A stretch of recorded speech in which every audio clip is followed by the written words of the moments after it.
Bismillah wassalatu wassalamu ala rasulillah wa ala alihi wa sahbihi wa ala rabbi shrah li sadri wa yassir li amri wahlul 'uqdatam min lisani yafqahu qawli. Allahumma 'allimna ma yanfa'una wanfa'na bima 'allamtana wa zidna ilma. Ang papuri at pasalamat ay ukol lamang sa Allah subhanahu wa ta'ala. Ang kanyang pagpapala ay mapa sa kanyang huling sugo ng si Propeta Muhammad sallallahu alaihi wasallam, sa kanyang mga kasamahan, sa kanyang pamilya at sa lahat ng sumusunod sa kanyang landas. Mga mahal namin mga kapatid sa Islam, isang munting paalala, lalo pat ngayon ay nasa kasagsagan tayo ng halalan dito sa bansang Pilipinas, na kung saan ay marami ang abala at naghahanda para sa kanilang pagcast ng kanilang vote. Ang iba naman ay nagiging abala sa pag-asikaso sa kanilang mga halalan. So mga kapatid sa Islam, ano ho ang katayuan ng isang individual na Muslim hinggil sa ganitong klasing mga kaganapan, pangyayari at ng mga issue?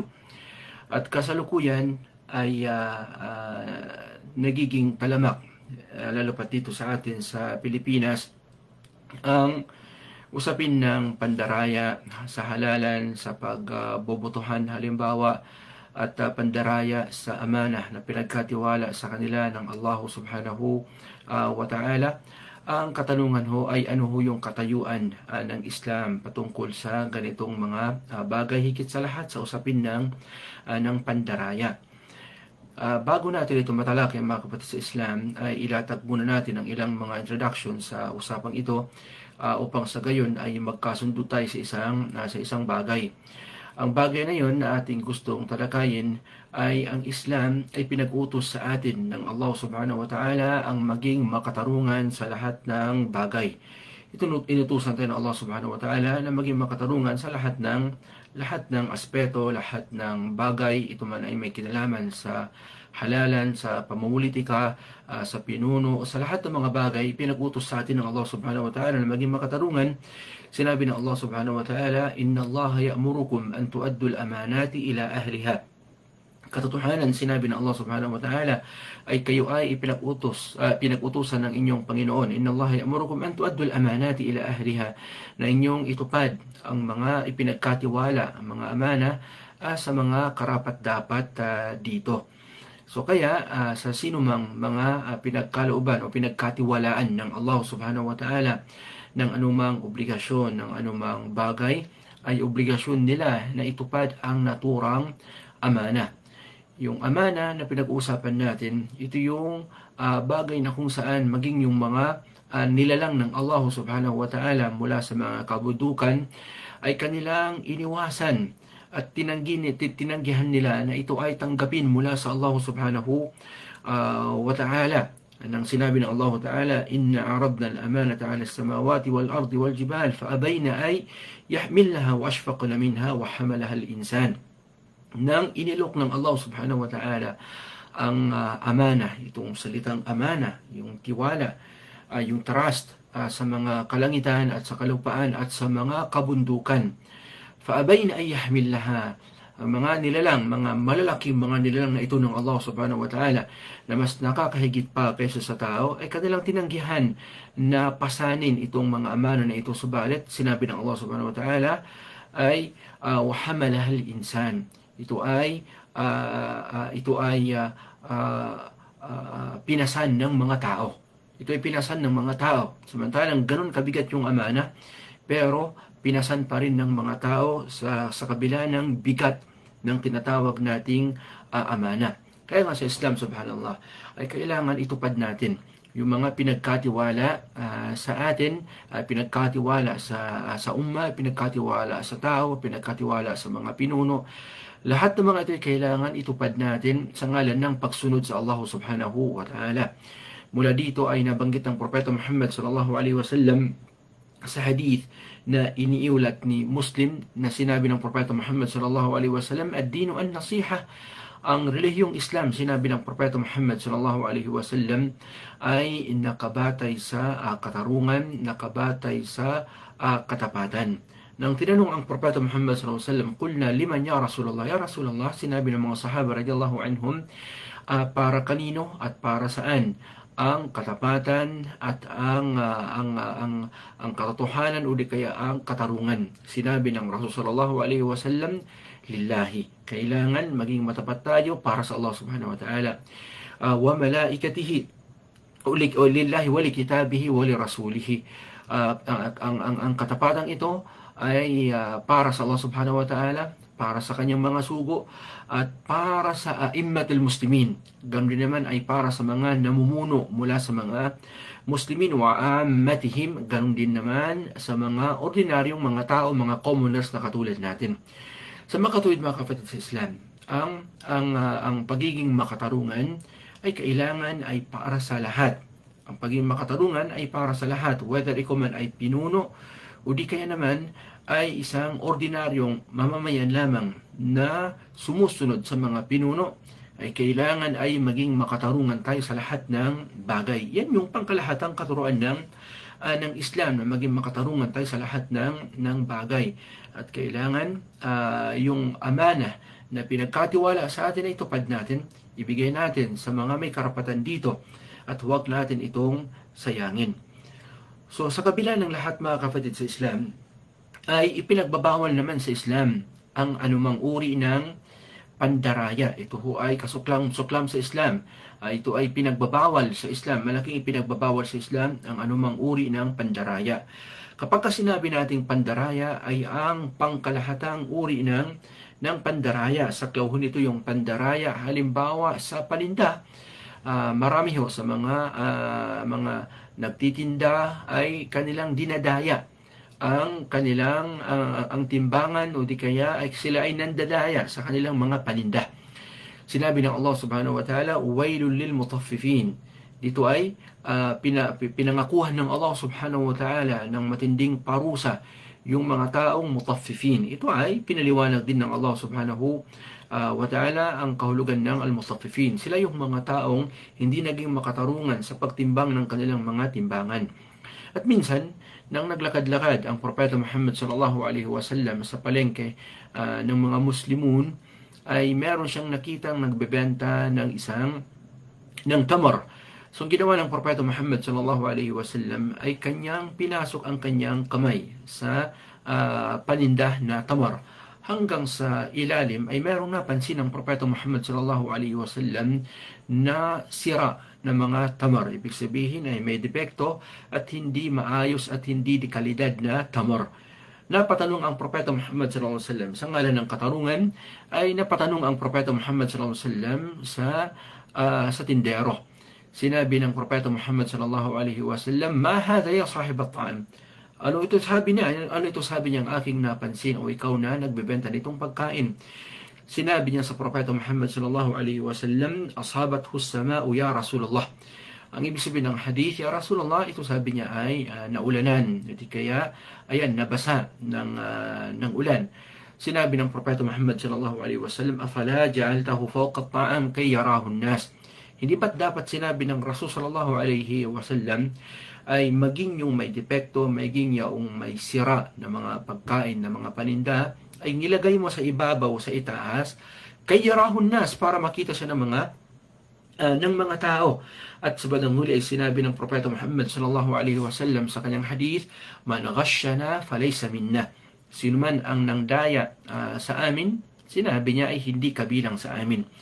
So pagmasdan yung mabigat na hadith na binanggit ng Propeta Muhammad sallallahu alaihi wasallam, at dito paikot-ikot yung ating usapin ngayong gabi biidhnillahi ta'ala sa hadith na man ghashana falaysa minna. Ang kahulugan ng hadith, sino man ang nangdaya sa amin. Ito ay pangkalahatang pangungusap ng Propeta Muhammad sallallahu alaihi wasallam. Therefore, applicable ito sa lahat. Hindi lang sa paninda, hindi lang sa tamar, hindi lang sa panahon ng Propeta Muhammad sallallahu alaihi wasallam, hindi lang sa panahon ng mga salafus salih rahimahumullah ta'ala, hindi lang para sa mga Muslim, kundi pangkalahatan, man ghashana. Man hulali min adawatil umum. Ito ay pangkalahatan. So, man ghashana falaysa minna. Sino man ang nangdaya mula sa amin, sinabi ng Propeta Muhammad sallallahu alaihi wasallam, ay falaysa minna, ay hindi kabilang sa amin. So pagmasdan yung bigat ng pangungusap na ginamit ng Propeta Muhammad sallallahu alaihi wasallam na sinuman ang nangdaya mula sa hanay ng mga Muslimin ay hindi kabilang sa amin, hindi kabilang sa hanay ng mga Muslimin. Si Imam Ahmad rahimahullahu ta'ala, kapag siya ay nagpapaliwanag ng ganitong klaseng hadith, ay kung tutuusin hindi na niya pinapaliwanag lalo. Si Imam Ahmad rahimahullahu ta'ala, kumbaga as is kung ano yung nabanggit sa hadith ay yun na yun. Bakit? Bilang pagdakila sa kahulugan ng hadith. Khalas yun na yun. Man ghashana falaysa minna. Sino man ang nangdaya mula sa amin ay hindi kabilang sa amin. Hindi kabilang sa aming hanay, sinabi ng Propeta Muhammad sallallahu alaihi wasallam. So, hindi partido ang pinag-uusapan dito. Hindi organization ang pinag-uusapan dito. Hindi grupo ang pinag-uusapan dito. Islam ang pinag-uusapan dito. Falaysa minna. Hindi kabilang sa aming hanay. Hindi kabilang sa amin. So, yun na yun, yung hadith. Okay? Kung ano yung narinig din nyo na sinabi ng Propeta Muhammad sallallahu alaihi wasallam, wala nang mas nakakahigit pa sa kahulugan ng hadith maliban sa yun mismong binanggit ng Propeta Muhammad sallallahu alaihi wasallam. So therefore, mga kapatid sa Islam, ang pandaraya ipinagbabawal sa Islam sa lahat ng aspeto, sa lahat ng bagay. Ito man ay pandaraya halimbawa na lamang sa isang exam, halimbawa sa pagsusulit, yan ay bawal ho sa Islam yan. Kahit na sabihin natin na nag-aaral ka sa secular halimbawa o di kaya sa English, sabi pa nila sa Western education halimbawa, o let's say wala siyang kinalaman sa Islam, ay ipinagbabawal pa rin ang pandaraya sa pangkalahatang kahulugan ng hadith. Ganun din naman ang pandaraya halimbawa sa maging sa pag-aasawa. Yung lalaki na nagpapanggap na palibhasa siya ay bata pa, yung babae na nagpapanggap na palibhasa siya ay maganda, na siya ay dalaga pa halimbawa, yan ay ghish, yan ay pandaraya. Ganun din naman ang pandaraya halimbawa sa pagbebenta, yung halimbawang binanggit natin kanina. Hindi lang sa pagbebenta, ganun din naman sa pamimili na namemeke ng pera halimbawa, yan ay pinagbabawal sa Islam. Pagbabawal sa lahat ng bagay, higit lalo mga kapatid sa Islam, lalo pat ito ay napapanahon, ay ang pandaraya sa halalan. Disregard ho sa hatol ng halalan. Ano ho? Lalo pat ito ay kabilang sa contemporary issue min al-nawazil al-fiqhiyya na ang nababagay na magtalakay sa ganitong malaking issue ay silang mga kibarul ulama natin dito sa Pilipinas. Ganun pa man, nangyari na ang nangyari, andyan na yung halalan, andyan na ang mga Muslimin na nagsisik ng position halimbawa, at andyan na rin yung ilang mga Muslimin na handa na silang magboto halimbawa. Okay, disregard sa hatol ng mga bagay na ito. Ganun pa man, still ipinagbabawal sa Islam ang pandaraya. So nangunguna dito mga kapatid sa Islam ay yaong pagbebenta ng boto halimbawa o yung pamimili ng boto. Ganitong klaseng bagay ay makakapasok ho siya sa hatol ng rishwa o di kaya suhol, panunuhol. Ayon sa hadith ni Abu Hurairah radhiyallahu ta'ala anhu, na kung saan sinabi ng Propeta Muhammad sallallahu alaihi wasallam sa kanyang hadith, sinabi ni Abu Hurairah radhiyallahu ta'ala anhu, la'ana Rasulullah sallallahu alaihi wasallam ar-rashi wal murtashi. Ang hadith ay inulat ni Imam Ahmad rahimahullahu ta'ala. At sa ibang narration ng hadith ay sinabi doon sa hadith, la'ana Rasulullah sallallahu alaihi wasallam ar-rashi wal murtashi wal raish. Ang kahulugan ng hadith, sinusumpa ng Propeta Muhammad sallallahu alaihi wasallam yaong ar-rashi. At sino ho ang ar-rashi? Ar-rashi siya ho yung taong nanunuhol, namimigay ng something, ng pera bilang kapalit ng isang bagay na hindi naman karapat-dapat para sa kanya. Otherwise, kung karapat-dapat sa kanya, ay hindi siya matatawag na suhol. So, ako halimbawa ay bumayad ng 50 pesos kapalit ng 1 kilong bigas halimbawa, hindi ho siya suhol nang dahil sa kung papaanong karapatan ng seller yung 50 pesos na kanyang matanggap, karapatan ko din na matanggap yung bigas na kapalit ng 50 pesos. So, wala akong suhol doon, hindi siya matatawag na suhol. Pero yung magbabayad ang isang tao, magbubuwis siya ng pera, mamimigay ng pera halimbawa, kapalit ng isang bagay na hindi siya karapat-dapat dito, katulad ng posisyon halimbawa, ng rangko halimbawa, ng trabaho halimbawa, na hindi naman deserve para sa kanya o merong mas deserve, merong mas karapat-dapat dito. Pero kapalit ng posisyon ng isang majlis halimbawa, ay nagbayad siya ng kabayaran. Ang tawag dito ay rishwa o di kaya panunuhol. Kumpletuhin natin ang hadith. Sinabi ng Propeta Muhammad sallallahu alaihi wasallam, sinabi ni Abu Hurairah radhiyallahu anhu, la'ana Rasulullah sallallahu alaihi wasallam ar-rashi. Sinusumpa ng Propeta Muhammad sallallahu alaihi wasallam ang ar-rashi, yung taong namamayad ng suhol. Disregard gaano man kaliit, gaano man kalaki ang binabayad na suhol, ay nanatili itong haram. Babalikan natin usapin yan mamaya inshallah ta'ala. Pangalawa, sinabi ng Propeta Muhammad sallallahu alaihi wasallam, wal murtashi, yung taong tumatanggap din ng suhol. So palibhasa, ito ay ayuda, ito ay sadaqah, pero yun yung kanilang pangalan na ginagamit, subalit ang katotohanan, yun ho ay suhol. So yung tumatanggap ng suhol ay kabilang din sa sinusumpa ng Propeta Muhammad sallallahu alaihi wasallam. Wala ho silang pinagkaibahan. So yung nagbayad ng suhol, yung tumanggap ng suhol, lahat sila ay isa lamang ang kanilang hatol. Sa ibang narration, sa ibang riwaya ng hadith, ay nabangkit dito na war-raish. Gang din naman yung raish. So sino naman yung raish? Ang raish ay siya yaong namamagitan sa pagitan ng nanunuhol at namamagitan sa pagitan ng nanunuhol at ng tumatanggap ng suhol. So wala siyang ibang task, wala siyang ibang trabaho maliban sa mamagitan lamang.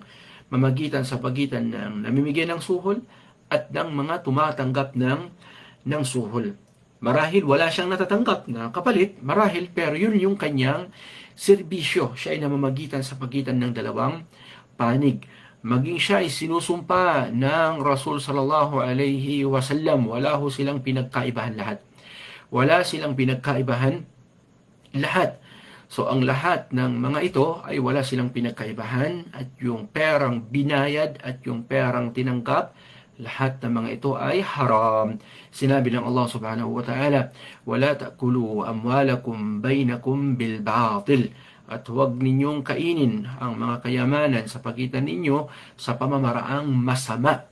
So ito ho ay pamamaraang masama na kabilang sa pinagbabawal ng Allah subhanahu wa ta'ala. Ito'y pangkalahatan ding talata ng Allah subhanahu wa ta'ala na kung saan ay saklaw niya ang lahat ng uri ng pagkain ng kayamanan mula sa ipinagbabawal na paraan, which either yung mismong kayamanan, yung mismong pera na ibinayad ay bawal, o yung pamamaraan ng kanilang muamala, ng kanilang transaction ay idinaan sa ipinagbabawal. Lahat sila ay saklaw sa binanggit ng Allah subhanahu wa ta'ala. Mga kapatid sa Islam, sa isang hadith na kung saan wallahi ako ay sabihin natin namangha na lang. Okay, namangha sa hadith ng Propeta Muhammad sallallahu alaihi wasallam, na babanggitin natin ngayon inshallah ta'ala, na para bagang kanina lamang o kahapon lamang nabanggit yung hadith. Samantalang alam natin na matagal na itong sinabi ng Propeta Muhammad sallallahu alaihi wasallam. Sinabi ng sugo ng Allah sallallahu alaihi wasallam sa kanyang hadith, man hamala alayna silah falaysa minna wa man ghashana falaysa minna. Ito ay kabilang sa mga riwaya ng hadith na kung saan ay doon binanggit ng Propeta Muhammad sallallahu alaihi wasallam yaong hadith na man hamala alayna silah falaysa minna. Sino man sinabi ng Propeta Muhammad sallallahu alaihi wasallam ang hamala alayna silah, ang nanakot sa amin sa magitan ng kanilang mga sandata, hamala alayna as-silah falaysa minna, ay hindi kabilang sa amin. So yung mga nananakot sa magitan ng kanilang sandata, halimbawa laban sa mga Muslimin, so nagmamalaki, palibhasa ako ay malakas, meron akong power, meron akong sandata, halimbawa nananakot sa pagitan ng kanyang mga sandata laban sa mga Muslimin, okay, sinabi ng Propeta Muhammad sallallahu alaihi wasallam falaysa minna, Hindi siya kabilang sa amin. Kasunod ng hadith na ito, subhanallah, anong sinabi ng Rasul sallallahu alaihi wasallam, man ghashana falaysa minna. At sino man ang nangdaya mula sa amin ay hindi kabilang sa amin. Saan ako namangha sa hadith? Saan tayo na namangha sa hadith? Sa panahon natin ngayon, lalo pa sa panahon ng halalan, subhanallah, kabilang sa pamamaraan ng kanilang sabihin natin pandaraya, kabilang sa kahulugan o sa kabilang sa pamamaraan ng kanilang pandaraya ay kumikitil sila ng buhay sa ngalan lamang na makuha nila ang naturang posisyon na hindi naman karapat-dapat sa kanila. Yani subhanallah, papaanong pinagsaba ng Propeta Muhammad sallallahu alaihi wasallam yung dalawang pangungusap, man hamala alayna sila falaysa minna. Sino man ang nanakot sa amin sa magitan ng kanyang sandata, hindi kabilang sa amin. At sino man ang nangdaya mula sa amin, sinabi ng Propeta Muhammad sallam, ay hindi din kabilang sa amin. So sa panahon natin ngayon, ay pinagsama ng ilang mga nagsisik ng posisyon itong dalawang bagay na ito. Para lamang makamit yung minimithi at pangarap niyang posisyon, ay kumikitil siya ng buhay. So, hindi lang suhol yung ginagawa ng ilan, kundi kumikitil at pumapatay na ng may buhay. Yung mga katunggali niya halimbawa na tumatakbo sa maging kagawad lang, Allahul Musta'an, barangay captain, o mayor, vice mayor, name it, governor, o di kaya senator sa halimbawa, kumikitil ng buhay sa ngalan ng number 1, pandaraya. At higit sa lahat, siyempre, para makuha yung kapangyarihan o di kaya yung posisyon na kanyang minimithi. So, yan ho ay malaking ipinagbabawal sa Islam, lalo pat may kinalaman na sa buhay ng isang tao. Mga kapatid sa Islam, mula sa, ewan ko, pwede ko bang sabihin mula sa mimbar na ito, virtual na mimbar na ito, ay maaari naming sabihin, mga kapatid sa Islam, wallahi al-azim, hindi worth it na makipagpatayan, makipagdigmaan ang mga Muslimin para lamang sa isang karampot na posisyon, para lamang sa isang posisyon dito sa ibabaw ng mundo. Lalo pat kung sakaling nakikita ng isang tao na hindi niya deserve ang naturang posisyon. So, papaanong makipagpatayan ka, ibubuwis mong iyong buhay, ang iyong kaluluwa, ang iyong sarili, para lamang sa posisyon dito sa ibabaw ng mundo. Wallahi lazim, hindi worth it na mamatay yung tao, yung mismong taong tumatakbo o bumuboto halimbawa. Hindi worth it na ibuwis niya ang kanyang buhay para lamang sa sinusuportahan niyang tao halimbawa. At mas lalong hindi din worth it na ibuwis ng isang tao yung kanyang buhay, yung kanyang kaluluwa sa ngalan lamang ng posisyon. At mas lalong hindi worth it na pumatay siya ng ibang mga tao, lalo pat mga inosente ang nadadamay sa ngalan lamang na makuha niyang isang posisyon. So, higit pa sa trabaho ang ganitong bagay na magkaroon ng posisyon ng isang tao sa isang bansa, ito ay amana na pinagkatiwala ng Allah subhanahu wa ta'ala sa isang tao. At yung word na amana ay mabigat na salita. Okay? Kaya nga, isa sa mga anak ni Shu'aib, hindi yung Shu'aib na propeta ay anak ni Shu'aib na nabanggit sa suratu Al-Qasas. Actually, dalawang babae sila na kinausap ni Musa salatu wassalam. Mahaba ang story. So, kabilang sa kanilang sinabi sa kanilang ama, inna khayra man ista'jarta al-qawiyyul amin. Sinabi ng isa sa dalawang babae na nagrekomenda sa kanilang ama na magsilbihan sa kanila. So, ano yung kondisyon na kanilang binanggit? Inna khayra man ista'jarta al-qawiyyul amin. Ang pinakamainam na paupahan mo, di kaya papagtrabauhin mo, okay, sa isang tungkulin, sa isang gawain, ay ang nagtatangan ng dalawang katangian. Al-qawi, una-una, kailangan siya ay malakas. Yung taong mahina ang kanyang loob, mahina ang kanyang isipan, mahina ang kanyang loob, mahina ang kanyang iman, ay hindi karapat-dapat sa ganung gawain. Al-amin, pangalawang katangian, ay napakahalaga. Kailangan siya ay mapagkatiwalaan. Kaya mga kapatid sa Islam, Sa side naman ng mga bumoboto, halimbawa, hindi maaring bumili ng boto sa ngalan lamang na may panalo yung kanyang manok, may panalo yung kanyang sinusuportaan na tao. Halimbawa, yan ho ay pinagbabawal sa Islam. Kabilang ito sa ghish, kabilang ito sa pandaraya, at kabilang din ito sa pagkain ng kayamanan mula sa pinagbabawal na paraan, at kabilang din ito sa suhol na binanggit ng mga ulama rahimahumullahu ta'ala. So hindi nararapat na gawin ito ng isang Muslim. Ibebenta niya ang kanyang dangal, ang kanyang karangalan sa karampot na halaga lamang, sa 500 pesos, name it, kahit 4,000, 5,000 pesos ba yan, ay hindi maaaring ibenta ng isang tao ang kanyang dangal, higit lalo pa na siya isang Muslim na mayroong dignidad, mayroong prinsipyo, na mayroong pananampalataya, na mayroong iman. Hindi pwedeng ibenta niya ang kanyang boto. Mga kapatid sa Islam, panghuli mga kapatid sa Islam, ang bagay na ito ay pinagkatiwala sa atin ng Allah subhanahu wa ta'ala. Sino man ang nagkulang sa amana na pinagkatiwala sa kanya ng Allah subhanahu wa ta'ala, ay pakakasiguruhin niya na siya ay tatanungin ng Allah subhanahu wa ta'ala sa araw ng paghuhukom.